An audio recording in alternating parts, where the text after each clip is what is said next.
So a little over a month ago, I uploaded a video called The Reddit Story That Still Haunts Me, and y'all popped off. It is now the #1 video on my channel by like a lot. So thought I'd keep the series going, but this time I'm going to do Reddit stories that still haunt you guys, my viewers. A lot of people left some pretty crazy stories in the comment section. So today we're gonna cover one, and we'll cover one per episode. This one was recommended to me by Andy with a Y. Thank you for recommending this story. Now let's get into it. It's again a bummer, but a little more, like it's a little less of a bummer. Like no dogs are getting taken away, but there's still a dead lover. So let's dive into it. So this was posted to Am I the A-hole about 4 years ago. And this person asked, am I the a-hole for not wanting to give my dead fiancé's letters addressed to me to his parents? Obvious answer is like, no, duh. Anyways, let's keep going. My 26 female, fiancé, 28 male, was the best human on earth, and we loved each other. We were old-fashioned in some ways. He was military, and when he was out on his deployment, he would write me physical letters in his handwriting if that's not obvious. I mean, unless he's really good at forging, I don't know whose handwriting it would be. Carrying on. I would write back, and that's what we did.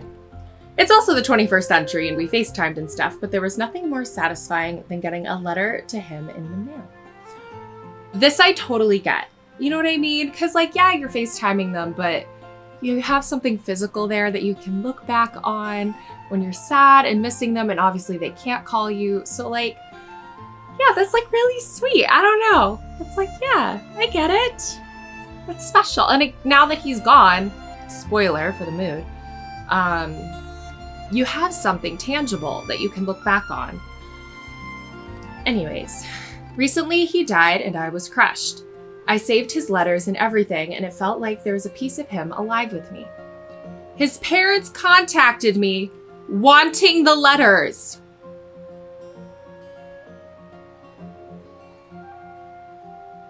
What? What do you mean? What do you mean?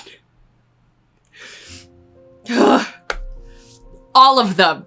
That's the next line. His parents contacted me wanting the letters. All of them. Not even like, can we just have one? What? What? Continuing. I said no as they're addressed to me and written specifically for me. They said they had nothing as they were never close. And whose fault is that? Whose fault is that? They said I had pictures and memories and letters, and you had the first 18 years of his life. Sorry, I'll get there. I'll get there. They said they had nothing as they were never close. They said I had pictures and memories and letters, and that they're only asking for the letters. I told them that I wouldn't give them to them, as in give the letters to the parents. They're saying I would have been an awful daughter-in-law anyways, and other things I don't want to repeat. Am I the a-hole for not wanting to give them the letters? I can hear his voice, and I don't want to lose that. So, like, this one's pretty obvious. You know, like, I don't think there's a world where anyone in the comments is gonna be like, yes, they deserve at least one. Like, if he wanted to, he would have written letters to them, but he didn't. Because clearly they crazy. And it's also like, you have memories. You had the first 18 years of his life. Do you not remember that? Do you not have any memories of your son? Did you not take any photos? Like, I know iPhones are new, but like the camera itself has been around for forever, my dear. I doubt that you're so ancient that you've been alive since the 1700s. Anyways, the nice thing about this story is that OP is very active in the comments. So let's read some of them. So I love the flares. From illustrious band 537, a certified proctologist. Not the a-hole.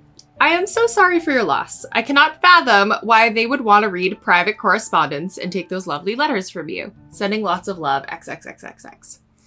OP says, thank you so much. I don't know either, other than it was their son. Illustrious band continues after that, saying, darling girl, you will get through this, and it'll be the hardest thing you will ever have to do. So do yourself one favor. Block these people on every possible avenue and change your number. You sound so lovely. Don't let this negativity infect your life. Yeah, clearly, unlike my last story where I was like, where are the parents? The parents need to be there to support her. Like, clearly these parents are toxic. And I hate to sound like Gen Z using a word like toxic, but I think it applies in this case. And usually, you know, on Reddit, I'm like, people are so quick to cut other people off. In this case, I think it's warranted. Like, clearly your fiance didn't have a relationship with them for a reason. Yeah, somebody says, also, as you said, they were never close. Now you know why.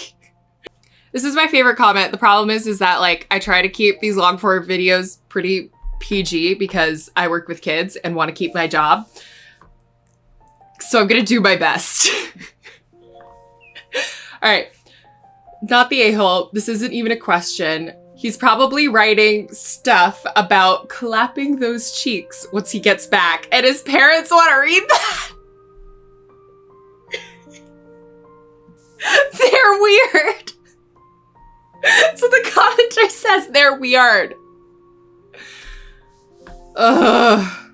And OP said this was by far the best comment I've had so far. Thanks for the chuckle. Oh. But yeah, this one's short and sweet. Not sweet in the sense that poor OP still had to go through something quite terrible. She did, it seems like, try to post an update, but this subreddit has very, like, particular rules about updates, so they took it down, and she never tried to post an update again anywhere else. So hopefully she's doing well. It was a throwaway account, but yeah.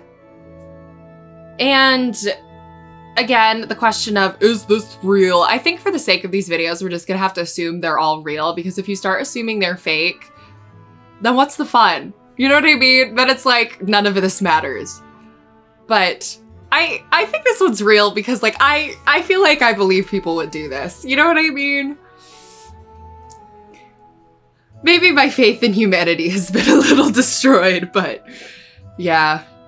So my thoughts on this one, I'm sorry.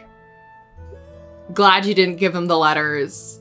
And it seems like she cut them out and was able to grieve in peace after doing so. So yeah, it's just another one of those, like, similar to my last video. I know I'm referencing it. If you haven't seen it, go watch it. But just parents being like, we need what you have. You know, we need everything. And it's just like, I get that you're going through something really, really hard, but why are you taking it out on somebody else who's grieving? And I know it's like, everyone says it's the hardest thing a parent can go through, and I believe that.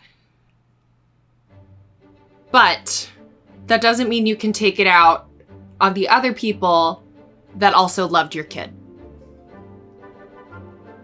So, seems to be a trend, at least on Reddit.